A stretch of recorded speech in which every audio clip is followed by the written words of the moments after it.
이 데모를 했어요. 이 데모가 계속되니까 노동자들이 붙은 겁니다.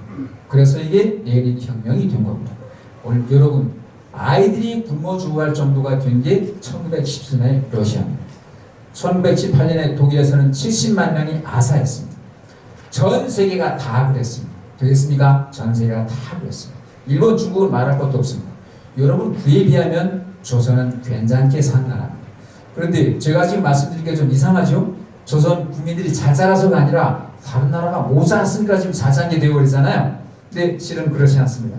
조선이 결정적으로 잘 살게 된 근거가 있습니다. 세종은 왕이 되고 나서 세종이 왕이 된 게 1418년입니다. 세종이 왕이 되고 나서 가장 처음에 생각한 게 뭐냐면 백성이 잘 먹어야겠다. 여러분 논어맹자 보면 백성들이 잘 먹고 사는 게 최고의 문제입니다. 백성들이 먹고 살아야 한다. 그게 제왕이 할 첫 번째 일입니다. 그런데 그때는 간척지 같은 거 없잖아요. 세종은 농업 생산량을 증대시켜야겠다. 이게 어떻게 되냐면 단위당 농업 생산량을 증대시켜야겠다라고 생각했습니다. 그때 과학자가 있었어요. 정초라는 신하인데 그때는 고급 관료 등의 상당수가 과학자들이었습니다. 정말입니다. 정초라는 신하인데 세종이 정초 조선의 단위당 농업 생산량을 증대시켜야겠다. 그것밖에 국민들이 잘 살 방법이 없다 했어요. 방법이 없겠는가? 정초는 이런 얘기를 했어요. 제가 이제 다 생각하고 결론만 말씀드릴게요. 전하, 조선의 농업 생산량이 늘어나려면 조선 땅에 맞는 농업 기술서가 나와야 된다고 했어요.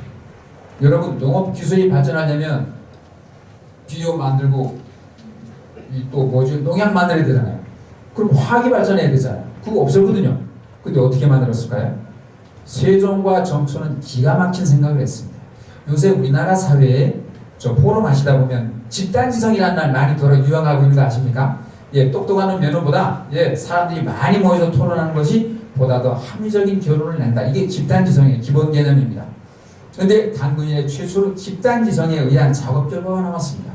세종이 물었어요. 정초한테. 야 그럼 너 지금 조선 땅에 맞는 기후에 맞는 농업 기술서 나와야 한다고 그랬는데 어떻게 맞느냐?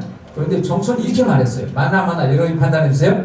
전하, 큰 마을에 가면 유달리 부농들이 한두 가구 있습니다. 부잣집 농가 부농들이 한두 가구 있습니다. 그네들은 이웃집보다 물론 땅도 많지만 단위당 생산량이 높습니다. 그네들은 자기들만의 고유한 농업기술을 가지고 있는 게 틀림없습니다. 그 기술을 모아서 책을 만들면 조선 땅에 많은 농업기술서가 될 것입니다 했어요. 그렇답니까? 이걸 진짜 했어요. 그런데 여러분 돈 잘 버는 분들이 돈 버는 방법 공개합니까? 안 합니까? 안 하잖아요. 이거를 모아봤더니 전부 거짓말만 한 거예요. 뻔한 것만 써는 거예요. 정초라는 차관급 관리가 전국의 분홍들을 한 명 한 명 직접 찾아다니면서 담아놨어요. 얘기 안 해요. 우리 집안 대대로 내려온 비법이라 얘기 안 해요. 그런데 정초가 이렇게 호소했어요. 당신이 그것을 공개해주면 모든 조선의 농민이 잘 산다. 그리고 조선이 부강한 나라가 된다. 그래서 한 집 한 집 다 모았어요.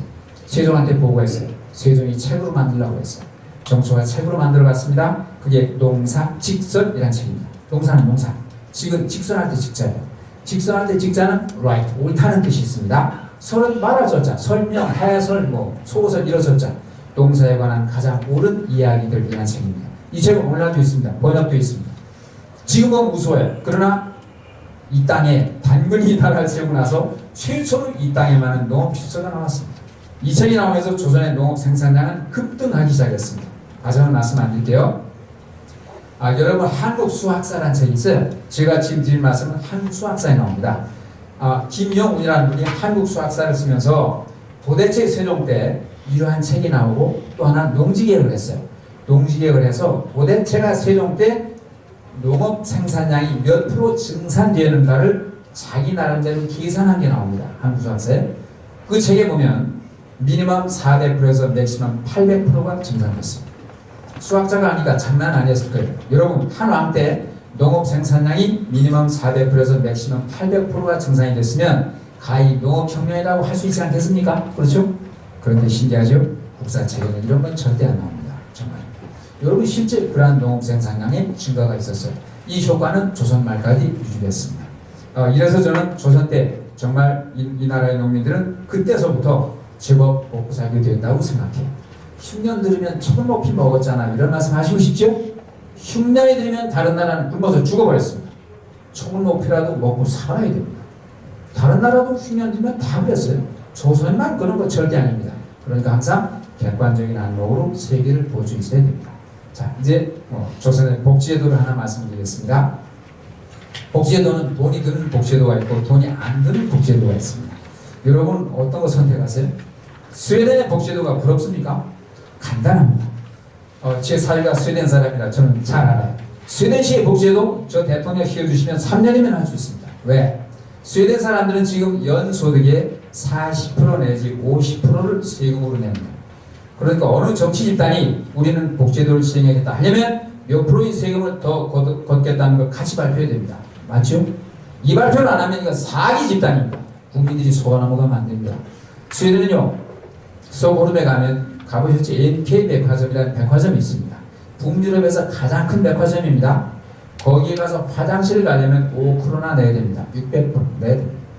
화장실은 깨끗하고 좋겠네. 천만에 맞습니다. 냄새가 풀풀 나고 남녀 구분도 안 돼 있고 비대도 없습니다. 이거 5% 남았습니다. 시립공원에 가면 화장실 가려면 5%나 내야 됩니다. 시립도서관 가시면 5%나 내야 됩니다. 고속버스 휴게실 화장실 가려면 5%나 내야 됩니다. 이게 스웨덴입니다. 스톡홀름 시내에서 돈 안 받는 유일한 곳은 식당밖에 없습니다. 레스토랑 가시면 동전 안 받고 쉬어갈 수 있습니다. 여러분 이렇게 돈을 걷어들여야 그런 복지도 할 수 있습니다. 그러니까 어느 정치 세력이 우리는 스웨덴시의 복지도 하겠다 그러면 너희들은 세금 몇십 프로 받을 거야. 이걸 먼저 물어봐야 됩니다. 맞죠? 조선시대는 복지도가 대표적인 게 두 개 있어요. 돈이 드는 복지도, 안 드는 복지도. 오늘은 연말이니까 돈 안 드는 복지도를 소개해 드리겠습니다. 세종이 왕이 됐어요. 그런데요, 여러분 이거 아시나요? 대한민국에서 여성이 출산하면 출산휴가 얼마 줍니까? 3개월 줍니다. 더 많은데요, 그건 무급입니다. 유급휴가는 공무원이 3개월이기 때문에 다른 모든 기관 공사 다 3개월 줍니다. 언제부터 3개월이냐면 2001년 11월 1일서부터 3개월 줍니다. 조선시대로 가려고요. 남성도 육아휴가 얻을 수 있습니다. 대한민국 남성들 언제부터냐면 2008년부터입니다. 자, 조선으로 갑시다.